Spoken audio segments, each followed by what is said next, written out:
Salam, tak tergoyahkan.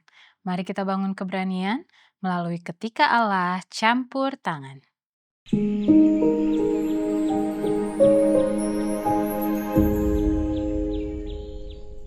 Firman Tuhan memberi semangat dalam Mazmur 61 ayat 3. Sungguh engkau telah menjadi tempat perlindunganku, menara yang kuat terhadap musuh. Suatu malam, seorang wartawati Los Angeles memutuskan untuk mengambil jalan pintas menuju ke rumah. Ia menapaki jalan curam yang berbatu. Tidak lama, ia mendengar langkah kaki di belakangnya, bergerak lebih cepat dan lebih cepat. Tiba-tiba seorang asing menyerangnya dan mencekiknya dengan syalnya sendiri. Pada saat itu, bermil-mil jauhnya, ibu dari wartawati tadi terbangun dari tidur nyenyak. Ia diliputi oleh rasa takut yang mengganggu bahwa sesuatu yang mengerikan akan terjadi pada putri sulungnya. Sang ibu segera bersujud di samping tempat tidurnya dan mulai berdoa. Ia berbicara dengan sungguh-sungguh bersama Allah selama 15 menit. Meminta penjagaannya bagi putrinya. Setelah diyakinkan bahwa doanya telah terjawab, ia naik kembali ke tempat tidur dan tidur lagi. Kembali ke jalanan berbatu tadi, si penyerang itu tiba-tiba berhenti. Wanita itu melihat dia menyendengkan kepalanya sejenak seolah-olah sedang mendengarkan sesuatu. Kemudian ia kabur menuruni bukit.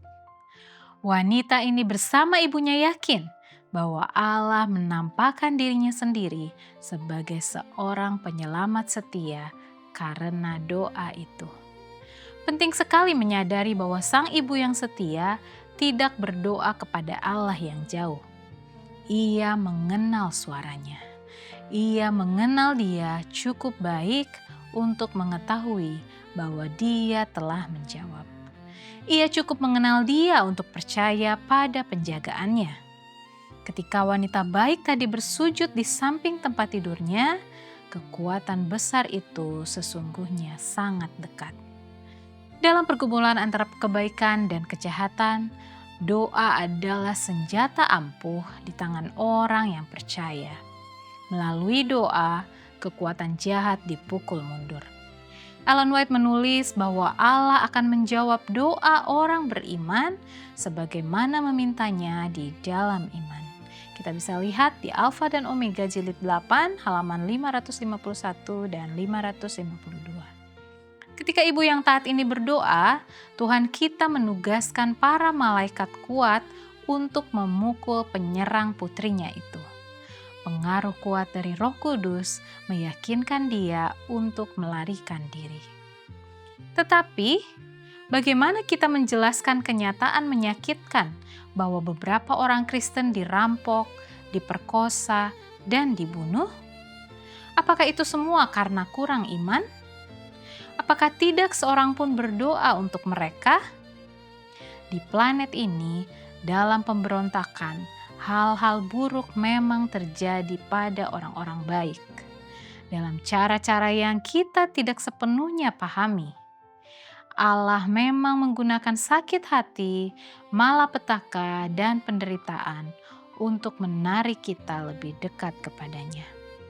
Ia bahkan menggunakan kejahatan yang bukan tanggung jawabnya untuk mencapai maksud-maksudnya jangka panjang.